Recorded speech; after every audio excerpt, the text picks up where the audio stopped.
Good morning নিয়ে চলে এলাম আর একটা নতুন সকাল, একটা নতুন দিন আর একটা নতুন ভিডিও।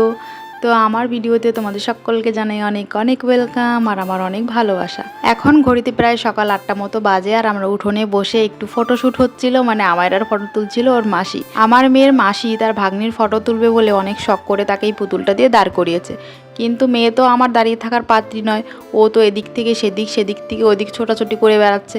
তাই আবার দেখো কোথা দিয়ে ছাতাটাও নিয়ে এসেছে, মানে এক জায়গায় একটু স্থির থাকে না এই মেয়ে। ওদের মাসি ভাগ্নির লড়াই অনেক সময় বসে বসে আমি দেখলাম আর একটু ক্যামেরাবন্দিও করলাম। তারপর মনে হলো আমার এই পিসির সুন্দর বাড়িটা একবার তোমাদেরকেও ঘুরিয়ে দেখাই, আর আমিও আমার মোবাইলের মাধ্যমে একটু ক্যামেরাবন্দি করে রাখি, যাতে আমার মনে পড়লে একটু খুলে দেখতে পারি। আসলে তাকে বড্ড মিস করি, আর তার এই ভালোবাসা দিয়ে তৈরি করা বাড়িঘরগুলোই তার স্মৃতি হয়ে রয়ে গেছে।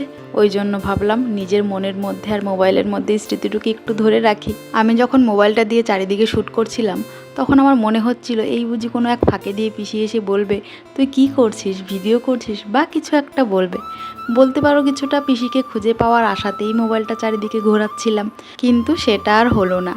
তো পিসি যে নেই আমাদের মাঝে, এই কথাটা না এই বাড়িতে এসে আমি একবারও বুঝতে পারিনি, কারণ এই ঘরের প্রতিটা কোনায় কোনায় পিসির ছোঁয়া আছে।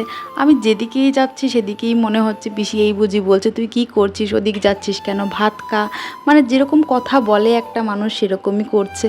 তো এগুলো স্মৃতি না আমাকে পিসিকে একবারও মিস করাতে দেয়নি, আর বারে বারে মনে হচ্ছে আমার পিসি তো আমাদের মাঝেই আছে।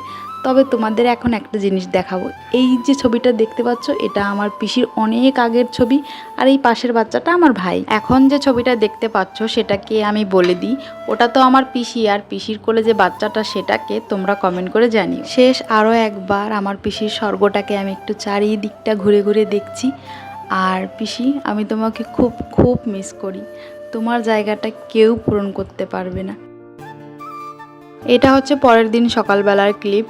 তো গতকাল রাত্রে না এখানে খুব ঝড় বৃষ্টি হয়েছে, তবে বৃষ্টি হওয়ার জন্য যে একটু ঠান্ডা পড়বে সেটা তো হয়নি, উল্টে যেন আরও গরম বাড়িয়ে দিয়েছে। আর সেই সঙ্গে মশারি টাঙাতেও ভুলে গেছিলাম রাত্রেবেলায়, মানে একে গরম তারপর মশার কামড়, মানে বুঝতে পারছো কি ভয়ঙ্কর রাতটা কেটেছে। আর সেজন্য তোর গোটা রাতটাই বলতে পারো ঘুমোয়নি, আর মেয়েকে পাখা বাতাস করে করে তারপর ঘুম পাড়িয়েছি একটু।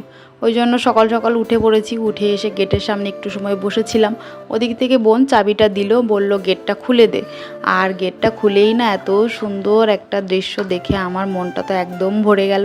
মানে চারিদিকটা দেখো ওই ঠান্ডার দিনের মতো কুয়াশা কুয়াশা পড়ে আছে, বলতে পারো এক কথায় চারিদিকে সবুজ, কুয়াশা, বৃষ্টি, ঠান্ডা সব মিলিয়ে যেন একটা মনোমুগ্ধকর দৃশ্য।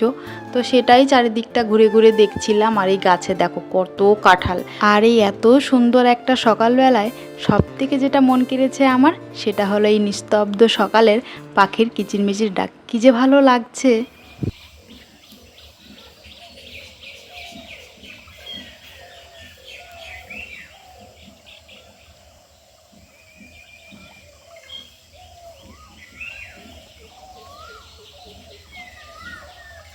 কি ভালো লাগলো তো? আমি জানি আমার মতো তোমাদের মনও ভালো হয়ে গেছে। এত সুন্দর একটা সকাল, সঙ্গে এত সুন্দর পাখির ডাক, মন ভালো হওয়ারই কথা। এখন যে জায়গাটা দেখতে পাচ্ছ এইখানে একটা বড়ই গাছ ছিল, আর এইখানে আমি আমার ভাইকে নিয়ে, মানে আমার পিসির ছেলে যে তখন খুবই ছোট ছিল, সঙ্গে আমিও ছোট ছিলাম, সম্ভবত ওর মুখে প্রসাদ দেওয়া হবে সেই সময়ের কথা। তো ওকে নিয়ে এখানে বসেছিলাম, আর জায়গাটা তো অনেক ঢালু দেখেছো, তো সেইখানে না কোলে নিয়ে বসেছিলাম, আর ও আমার কোল থেকে গড়িয়ে নিচে পড়ে গেছে। আর নিচে পড়ে যাওয়ার সঙ্গে সঙ্গে বড়ই গাছের উপর দিয়ে যেহেতু গড়িয়ে পড়ে গেছে, তো ওর চোখে মুখে কাঁটা ঢুকে গেছিলো।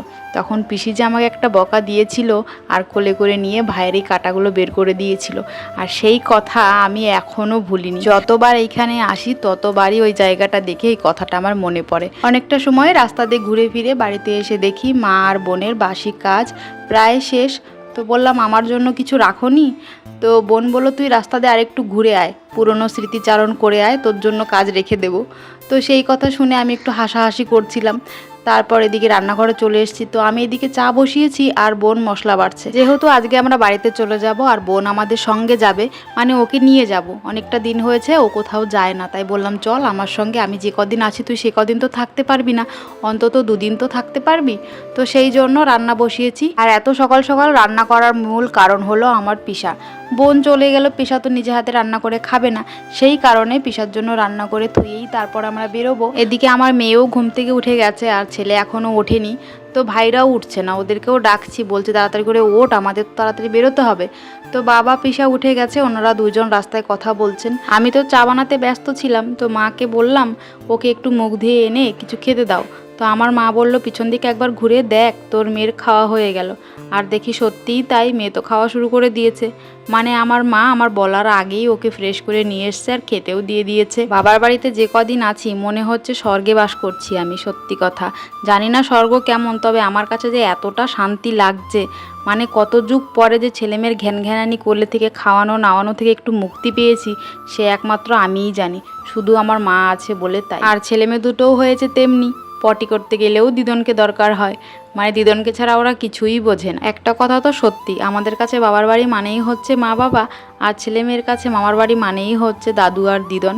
মামা 2 ঘন্টার জন্য চোখের সামনে না থাকলেও হবে, কিন্তু দাদু আর দিদনকে চাই, আর এই জায়গাগুলো না কেউ কোনো দিন পূরণ করতে পারবে না। তো আমাদের রান্নাবান্না মোটামুটি শেষ হয়েই গেছে, আর ঘরে এসে এদিকে ভাইকে দেখছি এখানে বসে আছে, আর টমি পিছন দিকে বাঁধা।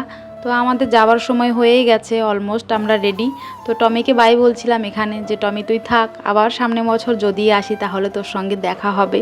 আরও একবার শেষবারের মতো চারিদিকটা একটু ঘুরে ঘুরে দেখছিলাম।